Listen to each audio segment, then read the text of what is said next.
para que não sejamos mais menino inconstante, levado em roda por todo o vento de doutrina, pelo engano dos homens, que com astúcia enganam fraudulosamente. Antes, seguindo a verdade em amor, cresçamos em tudo naquele que é a cabeça, Cristo, o qual todo o corpo, bem ajustado, é ligado pelo auxílio de todas as juntas, segundo a justa operação de cada parte, faz o aumento do corpo para a sua edificação em amor.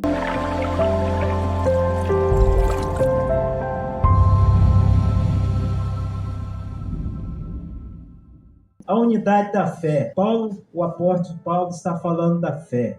Ele fala que todos têm que estar presos no nosso Salvador. Isso já começa a unidade da fé. Todos. Ele fala, eu preso no Messias, que andeis como é digno da vocação com que foste chamado. Porque preso, foi chamado, a partir do momento que ele foi chamado, ele já está preso com o Messias. A sua conduta já muda. Com toda humildade e mansidão, com longanimidade, suportando-vos uns aos outros em amor. Aqui o apóstolo Paulo advertindo a todos para que possamos seguir a unidade do Messias, que é o nosso Salvador, porque Ele é amor, procurando guardar a unidade do Espírito pelo vínculo da paz sobre nós, o vínculo da paz, o Espírito do Criador. Nós fomos resgatados pela graça, nós fomos nivelados pela graça. Por isso que eu falo que não tem ninguém, nenhum irmão acima do outro. Por quê?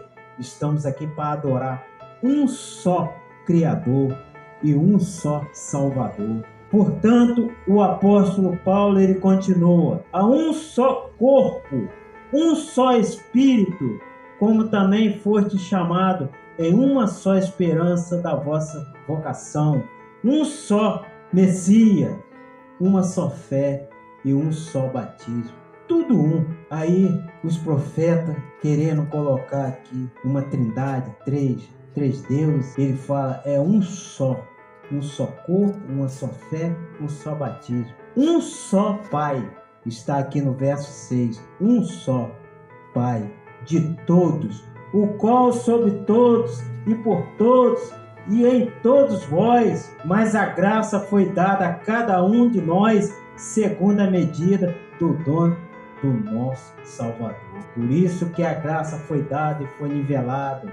A graça foi dada a cada um segundo o dom. Nós, irmãos, aqui ele fala, nós somos membros do corpo, porque o cabeça nos deu cada um a graça e o dom.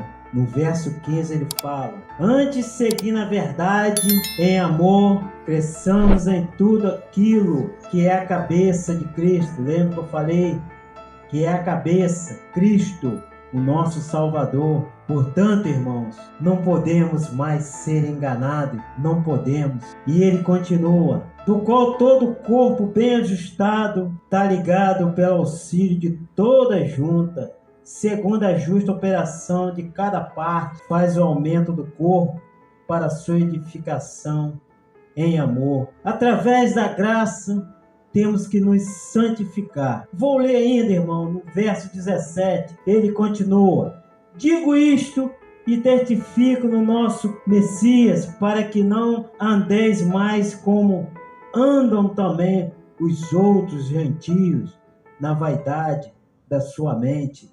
Andemos segundo a mente do nosso Salvador. Não podemos mais voltar àquele tempo que andávamos perdidos, entenebrecidos no entendimento, separados da vida do Criador, pela ignorância que há nele, pela dureza do seu coração.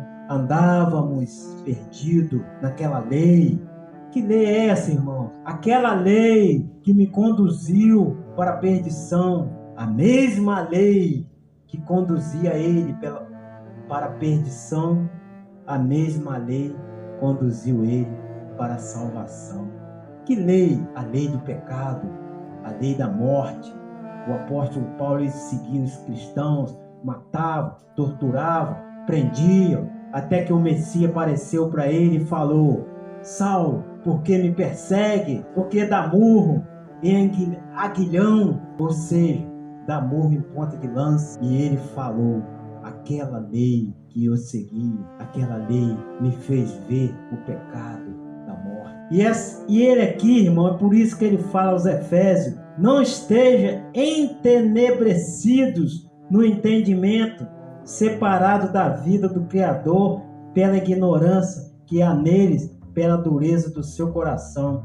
Eles falam aqui, ele falou que não siga o ensinamento e a mente dos gentios, esses que estão fora do ensinamento fiel do nosso Salvador. Ele fala que eles têm uma mente entenebrecidos, ou seja, coberto de trevas, que a mente dos ímpios estão cobertos de trevas. Mas é por isso que eu falei aqui, irmãos, eles sabem, não, eles estão na lei, a lei do pecado. E nós temos que entrar na casa desse valente e resgatá-los, assim como nós fomos resgatados. O tempo está próximo, está findando. Nós temos que fazer isso, irmão. Nós temos que andar, correr enquanto há tempo, porque a mente deles estão entenebrecidos no entendimento e separados da vida do Criador. Quando nossos pais erraram, transgrediram a lei, ali, a partir daquele momento, fomos separados do nosso Criador e levados para longe, e ali as nossas mentes ficaram entenebrecidas.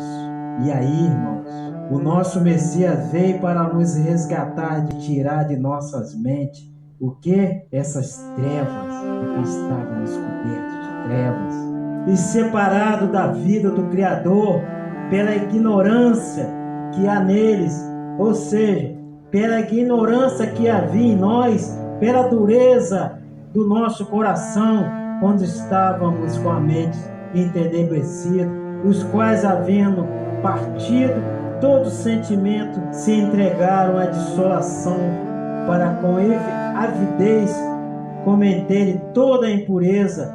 Ou seja, quem comandava nossas mentes era a separação do nosso Pai. E a lei, aquela lei que estava sobre nós, que nos levava para a morte, essa lei foi tirada a partir do momento que nós fizemos o quê?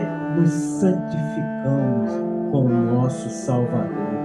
E ele fala aqui, santidade cristã, porque santifica-se. Então ele continua: mas vós não aprendeste assim com o nosso Salvador, se é que tendes ouvido, e nele foste ensinado, como está a verdade em nosso Salvador. O que temos aprendido com o nosso Salvador, o que temos aprendido com as Escrituras, o que temos aprendido com os profetas, temos que separar, irmãos. Quando entramos em um átrio, nós temos que ter esse entendimento. Por isso que o apóstolo Paulo ele fala: até que todos cheguemos à unidade da fé e ao conhecimento do Filho do Criador. Eu sempre falo aqui, tem muita gente brincando de crente e perdendo a salvação. Tem muita gente que não sabe o que é ser salvo. O céu é tomada força, o céu não é assim. E eles estão brincando, e eu estou pensando muito nisso, irmão. Esses que estão dentro do átrio estão brincando. E ele fala, porque o apóstolo Paulo falou aqui, até que todos cheguemos à unidade da fé e ao conhecimento do Filho do Criador. Por quê, irmão? Porque para conhecermos o Pai, temos que primeiro conhecer o Filho. Ele é a virtude do Pai. Ele é a imagem do Pai perfeita, a imagem perfeita do nosso Criador. E para encerrar, ele fala aqui ainda, irmãos, a homem perfeito, e chegar a homem perfeito, à medida da estatura completa de Cristo. Por que chegar à medida a homem perfeito? Porque temos que sair do leitinho, temos que sair do leitinho. Os profetas vão deixar as ovelhas sentadas no banco, ali é como se fosse uma gaiola, e eles vão estar no leitinho e não vão chegar a um conhecimento pleno. do nosso Salvador.